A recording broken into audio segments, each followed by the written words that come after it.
ஸ்டாலின் கொடுத்தது 5,000 ரூபாய். 12,000ஐ அக்கவுண்டில் போட போகும் மோடி. அமித்ஷா மீட்டிங்கில் கசிந்த தகவல். மத்திய உள்துறை அமைச்சர் அமித்ஷா தமிழகத்திற்கு மேற்கொண்ட சமீபத்திய வருகை வரவிருக்கும் சட்டமன்ற தேர்தலை முன்னிட்டு அரசியல் ரீதியாக முக்கியத்துவம் பெறுகிறது.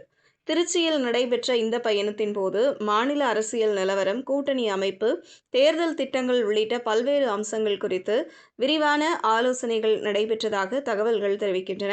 தமிழகத்திற்கு சிறப்பு திட்டங்களை மத்திய அரசு அறிவிக்க வேண்டுமென சிலர் வேண்டுகோள் விடுத்ததாக தகவல் வெளியாகியுள்ளது.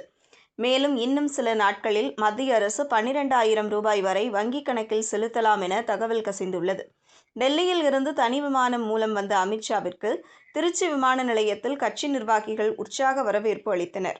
பின்னர் அவர் மாவட்ட ஆட்சியர் அலுவலகம் அருகிலுள்ள தனியார் ஹோட்டலுக்கு சென்றார். அங்கு நடைபெற்ற பாஜக மையக்குழு கூட்டத்தில் மாநில அரசியல் சூழல், தேர்தல் பணிகள், தொகுதி பங்கீடு, பிரச்சார யுக்திகள் உள்ளிட்ட பல்வேறு அம்சங்கள் குறித்து ஆலோசிக்கப்பட்டதாக கூறப்படுகிறது. அப்போது அமித்ஷா பல்வேறு ஆலோசனைகளை நிர்வாகிகளுக்கு வழங்கியுள்ளார். தமிழகத்தில் கட்சி வலுவூட்டும் திட்டங்கள் மற்றும் தேர்தல் முன்னெடுப்புகள் குறித்து விரிவான கருத்து பரிமாற்றம் நடைபெற்றதாக கூறப்படுகிறது. அடுத்த நாள் காலை அமித்ஷா ஹெலிகாப்டர் மூலம் காரைக்கால் பகுதிக்கு பயணம் செய்து அங்கு நடைபெற்ற பொதுக்கூட்டத்தில் பங்கேற்றார். பின்னர் புதுச்சேரி மாநிலத்தில் பூத் கமிட்டி நிர்வாகிகளுக்கு தேர்தல் பணிகள் குறித்து ஆலோசனை நடத்தினார். மாலை மீண்டும் திருச்சிக்கு திரும்பிய அவர் அங்கிருந்து டெல்லிக்கு புறப்பட்டு சென்றார். இந்த வருகையின் போது தமிழகத்தில் உள்ள அவருக்கு நெருக்கமான சிலர் தேர்தல் நிலவரம் குறித்து தனிப்பட்ட ஆலோசனையும் நடத்தியதாக கூறப்படுகிறது. குறிப்பாக தமிழக அரசின் சமீபத்திய நலத்திட்ட நடவடிக்கைகள் குறித்து விவாதிக்கப்பட்டதாக தகவல்கள் வெளியாகியுள்ளன. முதல்வர் மு.க. ஸ்டாலின் தலைமையிலான அரசு மகளிர் உரிமை தொகை பெறும் பெண்களுக்கு ஒருமுறை 5,000 ரூபாய் வழங்கியிருப்பது மக்களிடையே கவனத்தை ஈர்த்துள்ளதாகவும், தேர்தலுக்கு பின் மாதாந்திர உதவித்தொகையாக உயர்த்துவதாக அறிவித்திருப்பதும் அரசியல் தாக்கத்தை ஏற்படுத்தியுள்ளதாகவும் அமித்ஷாவிடம் தெரிவிக்கப்பட்டதாக கூறப்படுகிறது.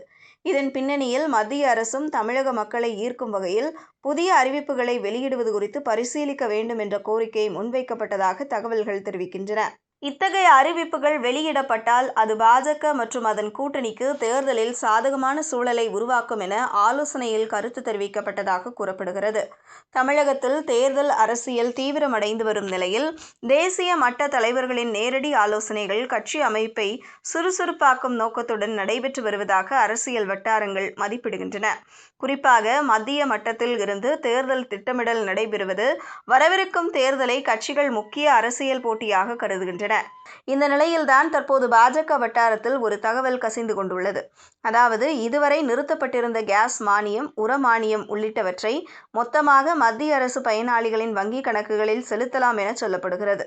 மேலும் பல்வேறு நலத்திட்டத்தின் கீழ் வழங்கப்படும் நிதிகளை ஒட்டுமொத்தமாக பயனாளிகளின் வங்கிக் கணக்கில் செலுத்தவும், அதாவது கிசான் சம்மன் நிதி உள்ளிட்ட திட்டங்களுக்கான நிதியை ஒன்று சேர்த்து மொத்தமாக 12,000 ரூபாயை மத்திய அரசு தமிழக பயனாளிகளின் வங்கிக் கணக்குகளில் செலுத்த திட்டமிட்டிருப்பதாக தகவல் வெளியாகியுள்ளது.